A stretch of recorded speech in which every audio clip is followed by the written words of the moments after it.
munaasabadan sida heer saraha loo soo agaasimay isla markaana ay ka soo qayb galeen maamulka degmada Balcad mid kamid ah xildhibaanada baarlamaanka Hirshabeelle odayaasha dhaqanka ururka haweenka kooxda fanaaniinta ee Balcad baan iyo qaybaha kala duwan ee bulshada ku dhaqan degmada Balcad ayaa lagu soo dhaweynayay hay'adaha Aquasom iyo GSP oo mashaariic ka hirgelinaya degmada Balcad mashaariicdan oo ay hay'adahan ka hirgelinayaan degmada Balcad ayaa waxa kamid ah tacabka beeraha iyo sidoo kale in beeralayda la siin doono abuurka baradhada si loo kordhiyo dalagyada khudradda iyadoona dhinaca kale ay sheegeen in la bari doono qaabka loo beerto ama loo abuurto baradhada intii ay socotay xafladan ayaa waxaa heeso gobaabin ah soo bandhigay kooxda fanaaniinta Balcad baan oo ka dhisan degmada Balcad ee gobolka Shabeellaha Dhexe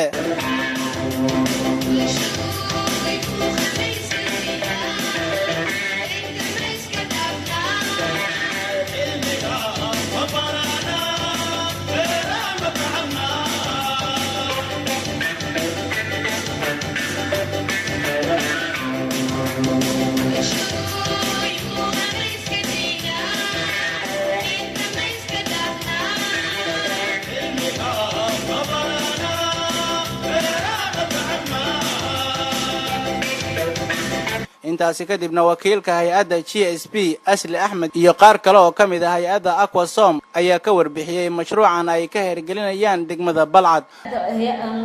Aquasom madaxda iyo GSP waxaan diyaar u noqonay annaga inaan diyaar noqono dadka aan tusino meeshaanay meel wax laga qaban karo inay tahay meeshaan meel nabad inay tahay adinkana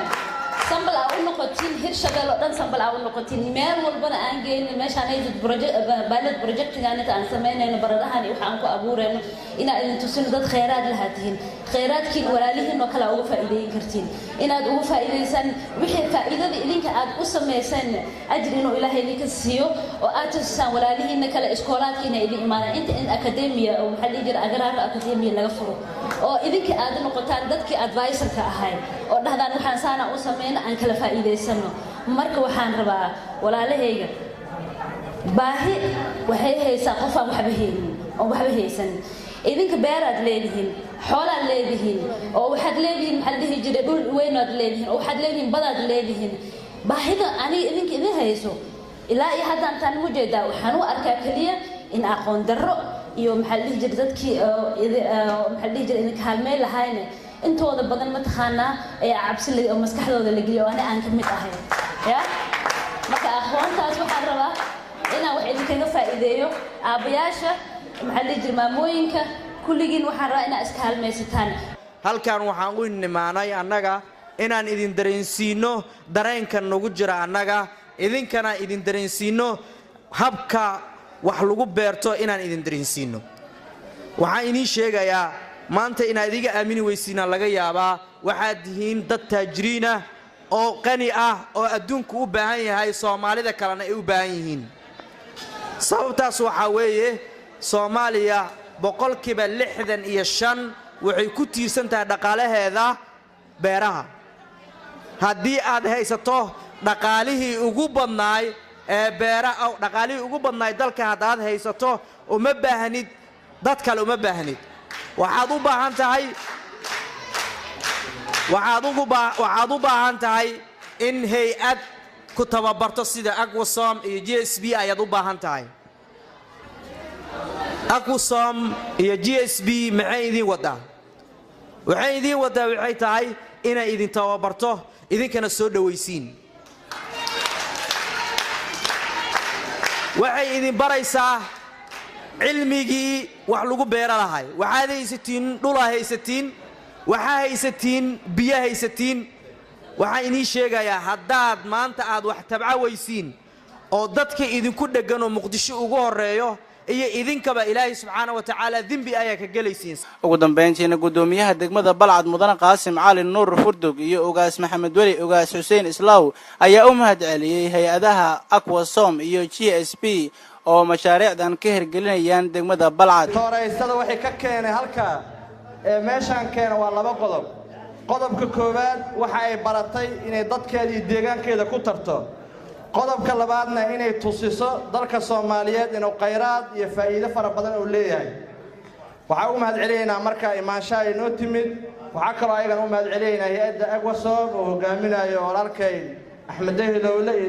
iyo walaalaha kale sida Sheekh Ismaaciil Dr. Cabdi Professor Cabdi waxaan rabaa bulshada reer Balcad inay u diyaar garoobaan inay soo saartaan dalaga iyo wixii allaala wixii dhulkooda ku jiro inay ayaga isticmaalaan aysan u baahanin gacan shisheeye aysan u baahanin qof meel kale ugu yimaado maxaa yeelay hay-adaha hadda noo yimid waxyaabaha ka dhaxlayna waxaa waaye inay tababaro noo sameeyaan inayna baraan qaabka wax u tacbanaynin dhul nooma wada dhul annagaa iskale annagaana haysano waa inaan marka u diyaar garownaa waqti badan iyo maskax badan aan gelinaa sidii aan dalagaa ku soo saara lahayn waxaan ku taaganahay maanta soo dhaweyntii Agwasob GSP oo ah hay-ad naga talakuleynayso amba diyaar u ah inay wax la qabato beeralayda degmada Balcad ka soo jeedo Agwasob GSP muddo bil laga joogo waxay qaaday carro degmada Balcad ah oo carrabado iyo carracad oo loo qaaday waddanka Jarmalka waxaana lagu soo guulaystay in Balcad uu ka bixi karo abuurka ay wadaan oo ah baradhada marka aad iyo aad aan kaas ugu ammaanaynaa ayagoo exaamkaas noo sameeyey waxaan diyaar u nahay wixii ay noo keeneen inaan labada gamcood u qabanay walaalahee waxaan leenahay baradho keliya way nagu yar tahay abuur badan oo loo baahan yahay jiro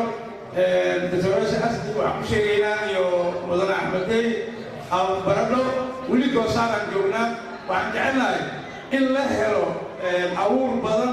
sida bariiska galleyda digirta oo kuwii hore tacabkooda uu yar yahay ama hektarkii 10 looga camal wax lamid laga helo laakiin midda tijaabada idinka haysiin sida galleyda oo kale $150 ay soo saartaa marka abuuradaas aan u baahannahay baradhadu waa noo goosaar oo keliya ayadana waan helnay waa idinka mahadcelinaynaa Axmed Maxamed Shukur Axmed Socdaal Dalsan TV degmada Balcad